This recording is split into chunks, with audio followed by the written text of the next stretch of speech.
ان کی آنکھوں میں تو جیسے بدلے کی آگ تھی۔ انہوں نے اپنے ہاتھوں سے میرے جبڑے کو زور سے دبایا اور کہنے لگیں، برسوں سے انتظار تھا اس وقت کا، اور آج وہ وقت آ ہی گیا۔ اب دیکھنا بہت مزہ آئے گا۔ میں تیرا وہ حال کروں گی کہ تم موت کی دعا مانگو گی۔ یہ کہہ کر اس نے میرا ہاتھ پکڑا اور مجھے ایک اندھیرے کمرے میں جا کر بند کر دیا، اور باہر سے اس دروازے کو لاک کر دیا گیا۔ میں روتی رہی، چیختی رہی، چلاتی رہی، دروازہ پیٹتی رہی کہ مجھے یہاں کیوں بند کیا گیا ہے، میرا قصور کیا ہے؟ مگر کوئی میری مدد کو نہیں آیا۔ اس کمرے میں نہ ہی کوئی لائٹ تھی اور نہ ہی کوئی پنکھا، بس ایک چھوٹی سی کھڑکی تھی، اور وہ بھی بہت اونچی تھی، جہاں سے چاند کی روشنی آ رہی تھی۔ آسمان صاف دکھائی دے رہا تھا۔ کمرے میں میرا کافی وقت گزر چکا تھا اور وہاں کوئی نہیں آیا۔ اب تو حالت یہ تھی کہ میں رو رو کر تھک چکی تھی، بھوک سے نڈھال ہو رہی تھی۔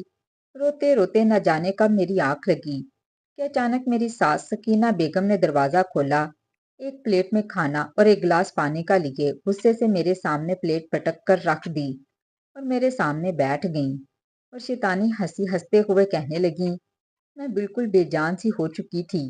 وہ کہنے لگیں، یہ لے کھانا کھا لے، آخر تجھے زندہ بھی تو رکھنا ہے، تجھے میں اتنی آسانی سے مرنے نہیں دوں گی۔ یہ سب دیکھ کر میری آنکھوں میں بہت سے سوال اٹھ رہے تھے۔ میں نے اس سے پوچھنے کی کوشش کی کہ مجھے بتائیں آخر میرا قصور کیا ہے، میرے ساتھ ایسا سلوک کیوں کیا جا رہا ہے؟ اس بات کا جواب دینے کی بجائے انہوں نے مجھے زور سے تھپڑ مارا اور مجھے پھر بری طرح سے پیٹنے لگیں۔ میں بہت روئی چلائی۔ پیچھے کھڑے ثاقب یہ سارا منظر دیکھ رہے تھے پر خاموش تھے، اور غصے سے زور زور سے قدم اٹھاتے ہوئے کہیں چلے گئے۔ پھر سکینہ بیگم نے مجھے بہت مارا کہ میرا جسم پر زخم کر دیے، اور جب مار مار کر تھک گئیں اور پھر دوبارہ سے مجھے اس کمرے میں بند کر کے چلی گئیں۔ درد کے مارے میرا جوڑ جوڑ دکھنے لگا تھا، اور ہونٹوں کے کنارے سے تو خون بھی نکل رہا تھا۔ میں اس عجیب و غریب کشمکش میں تھی کہ اچانک میری زندگی میں یہ کیسا موڑ آ گیا۔ مجھے یہ سمجھ نہیں آ رہا تھا کہ مجھے کس چیز کی سزا مل رہی ہے۔ میں تڑپ تڑپ کر روئی کہ یہ میرے ساتھ کیا ہو رہا ہے۔ میں اتنا روئی کہ روتے روتے میرا خلق کانٹوں کی طرح خشک ہو گیا، اور بھوک سے پیٹ میں بل پڑ گئے۔ نہ چاہتے ہوئے بھی میں نے کھانا کھایا اور پھر روتے روتے سو گئی۔ صبح اٹھتی ہوں تو کیا دیکھتی ہوں کہ میرے ہاتھ کو میری ساس رسی سے باندھ رہی ہیں۔ میں فوراً اٹھ کر بیٹھ گئی اور میں نے اپنے ہاتھ کھینچنے چاہے، لیکن اس کی گرفت بہت مضبوط تھی کہ میں اپنے آپ کو چھڑوا نہیں سکی۔ میں نے یہ کہا کہ یہ آپ میرے ساتھ کیا کر رہی ہیں، کیوں کر رہی ہیں؟ آخر میں نے آپ کا کیا بگاڑا ہے؟ ان کی آنکھوں میں تو جیسے خون اتر آیا، غصے سے اس کی آنکھیں سرخ ہو پڑی تھیں، اور میرے ہاتھوں کو زور سے رسی سے باندھ دیا۔ دوبارہ میرے سامنے بیٹھ گئیں اور کہنے لگیں کہ سکینہ بیگم نام ہے میرا، جب تک میں تجھے اذیت میں دیکھوں گی تب تک میرے دل کو سکون ملتا رہے گا۔ میں نے پوچھا کہ مجھے کس جرم کی سزا دی جا رہی ہے۔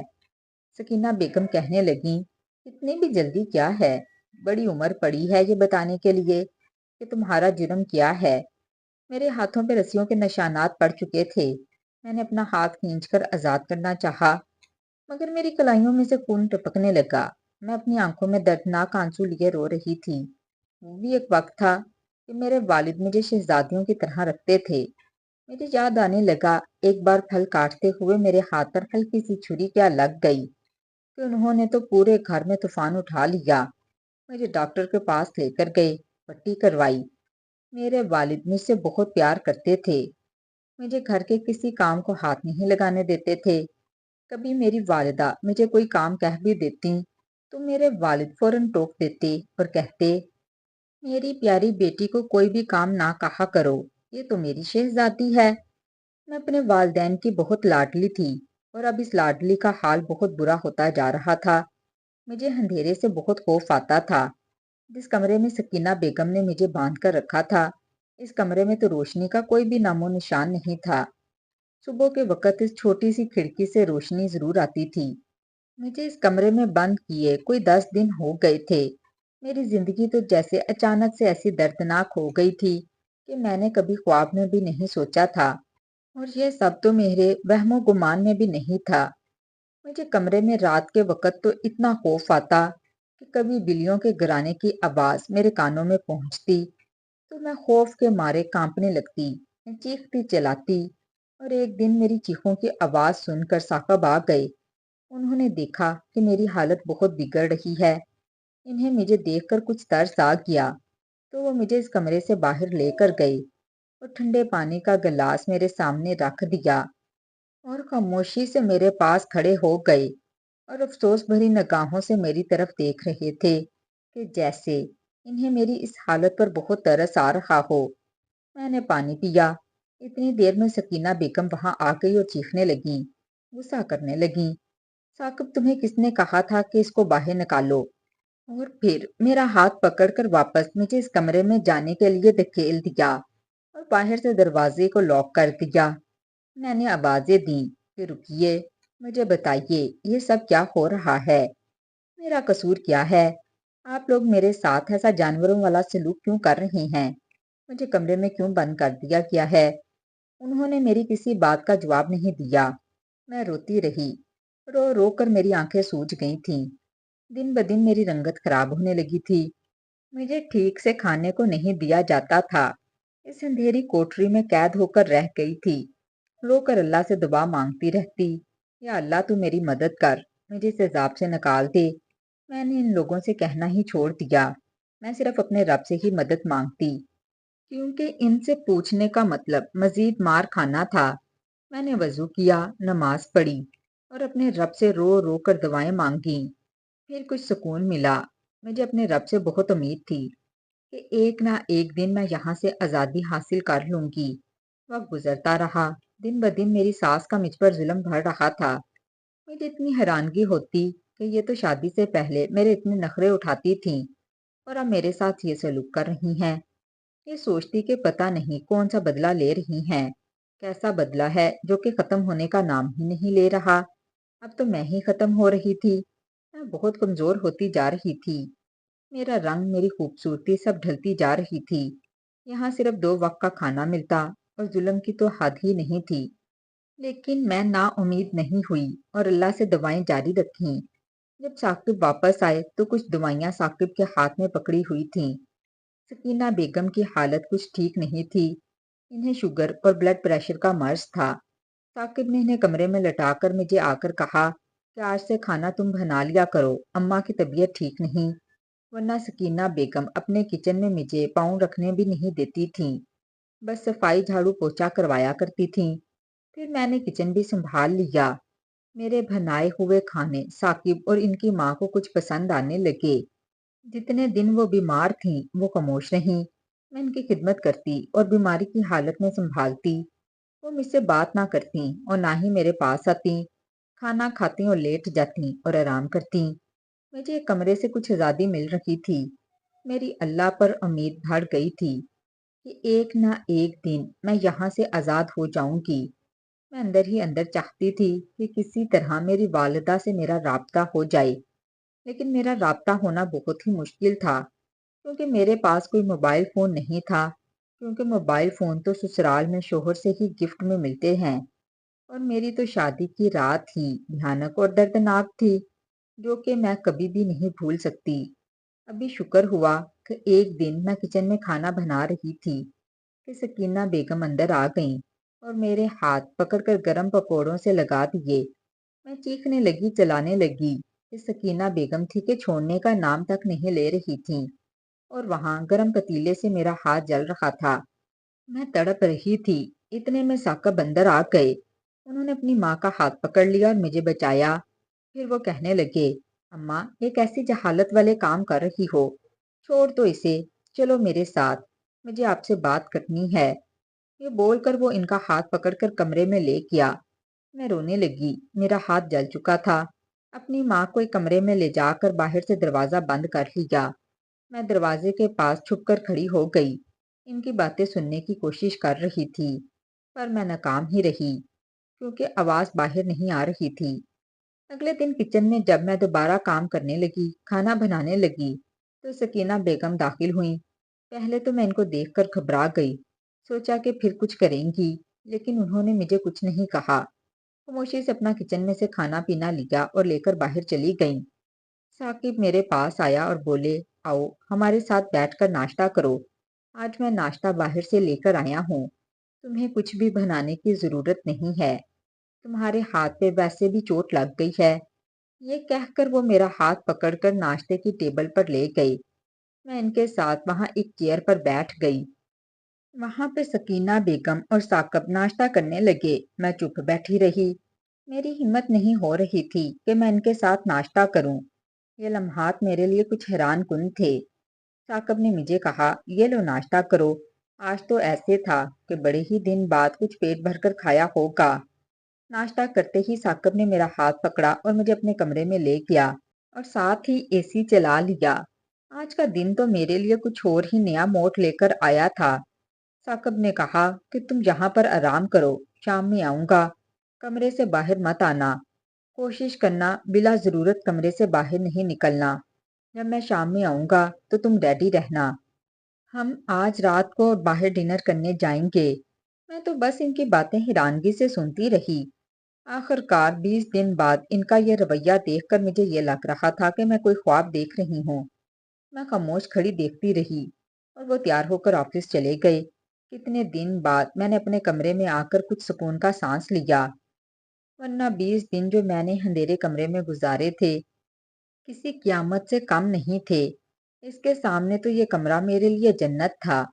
اپنے کپڑوں میں سے ایک نیا سوٹ نکالا اور فریش ہو کر تیاری کرنے لگی۔ آج تو میں ایسا سوئی کہ شام کو ثاقب نے ہی آ کر مجھے اٹھایا تھا۔ ثاقب میرے لیے جوس اور فریشمنٹ کا کچھ سامان لے کر کمرے میں داخل ہوئے تھے۔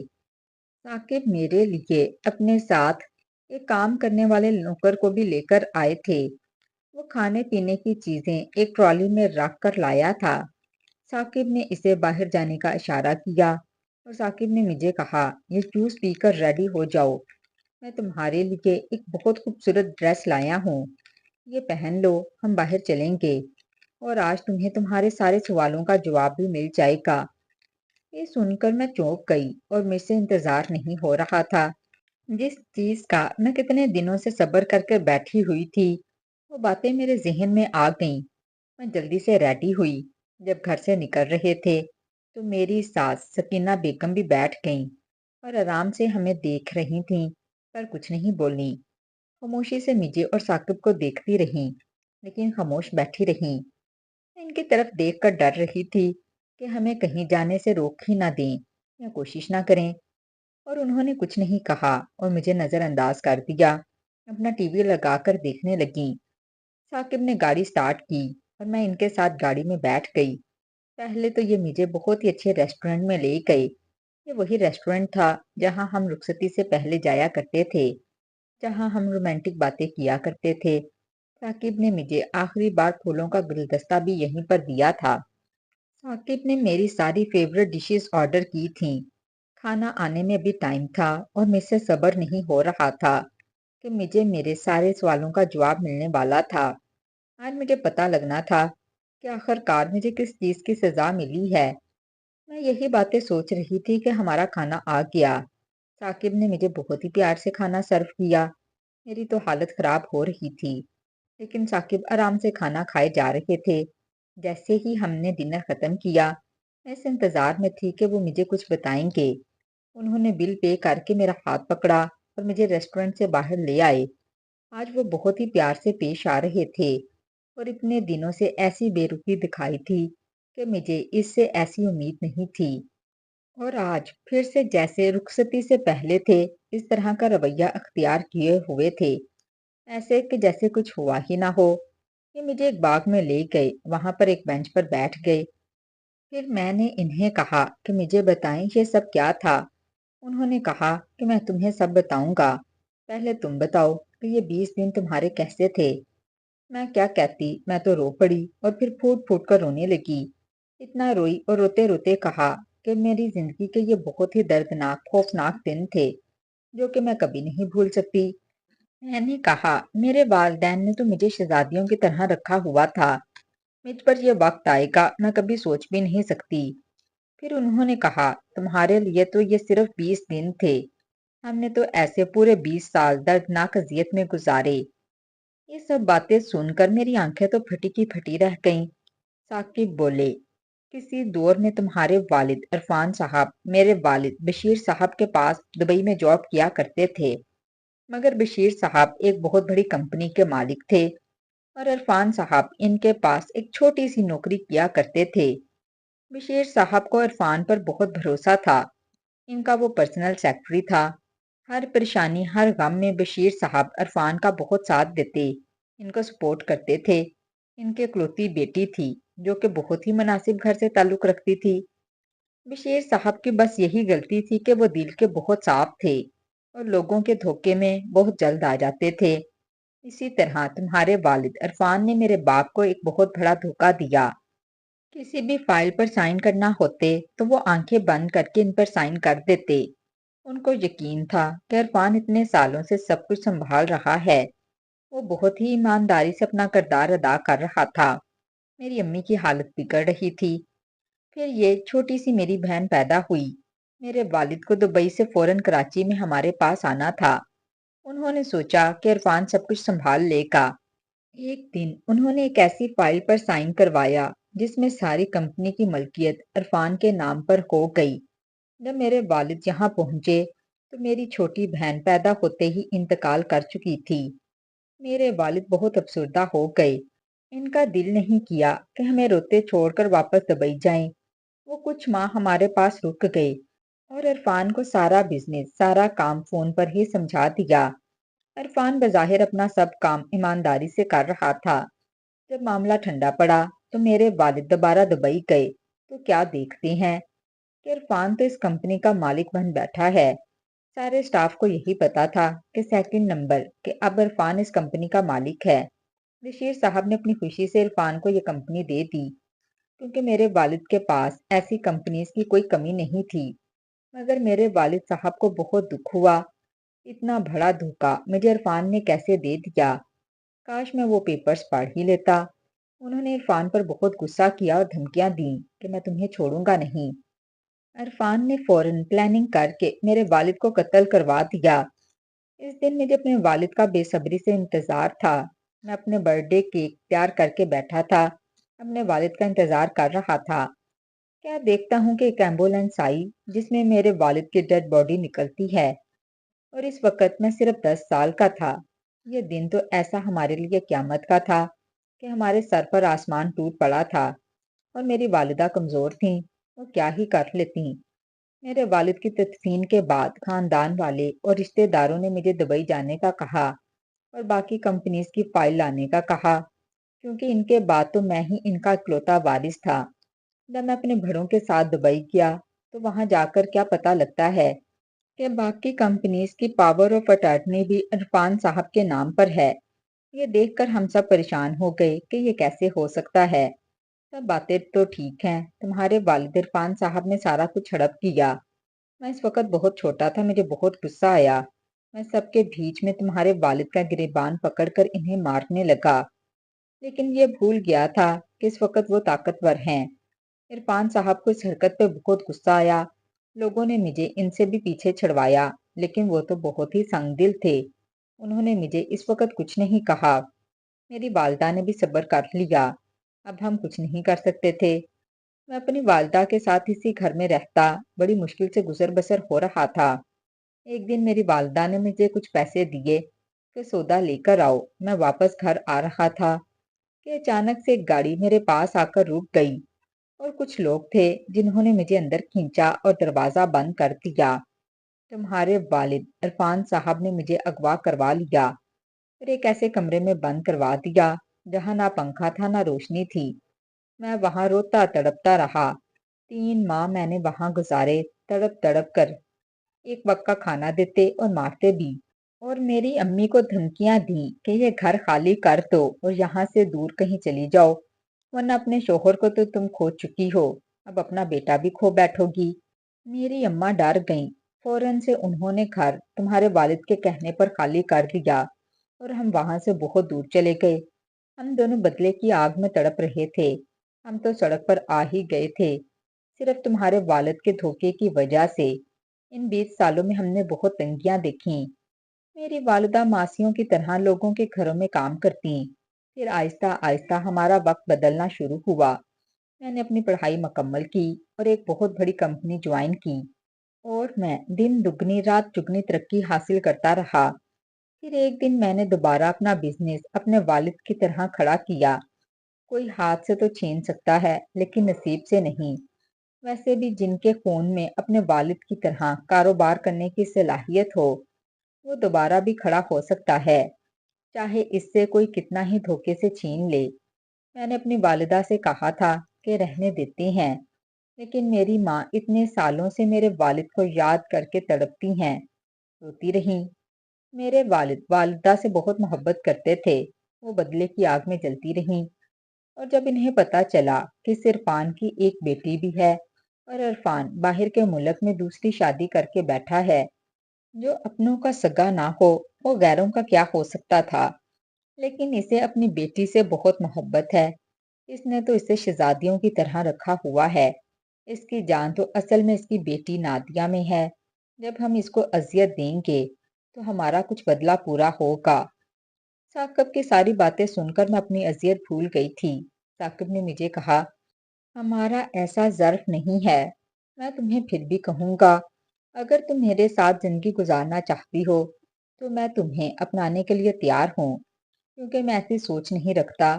تمہارے والد نے جو بھی کیا اس میں تمہارا کوئی قصور نہیں، اور میں نے اماں کو بھی یہی سمجھایا کہ تمہارے ساتھ زیادتیاں یا بدلہ لے کر ہمیں کیا مل جائے گا؟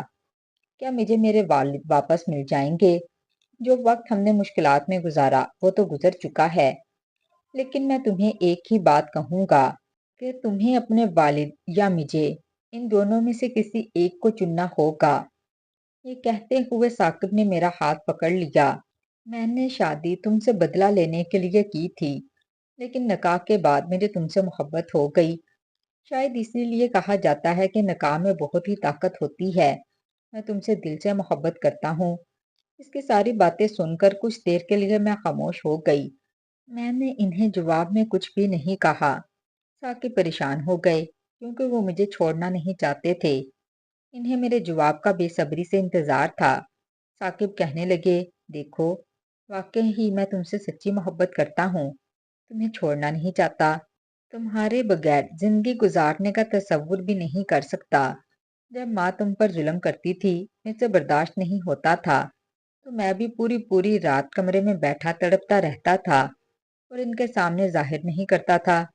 میں نے کہا، یہ سوال تو میری والدہ نے مجھ سے بہت سال پہلے پوچھا تھا، جب میرے والد نے دوسری شادی کی تھی، کہ بتاؤ، کیا تم اپنے والد کے ساتھ رہنا چاہو گی یا والدہ کے ساتھ؟ تو میں نے اپنی والدہ کو چنا۔ میں نے اپنی ماں کو اس لیے چنا کیونکہ انہوں نے میرے لیے بہت قربانیاں دی تھیں اور میں ان کے ساتھ ہی رہتی۔ میرے والد تو میری شادی پر بھی نہیں تھے۔ ان سے ملے تو مجھے کتنا عرصہ گزر چکا ہے۔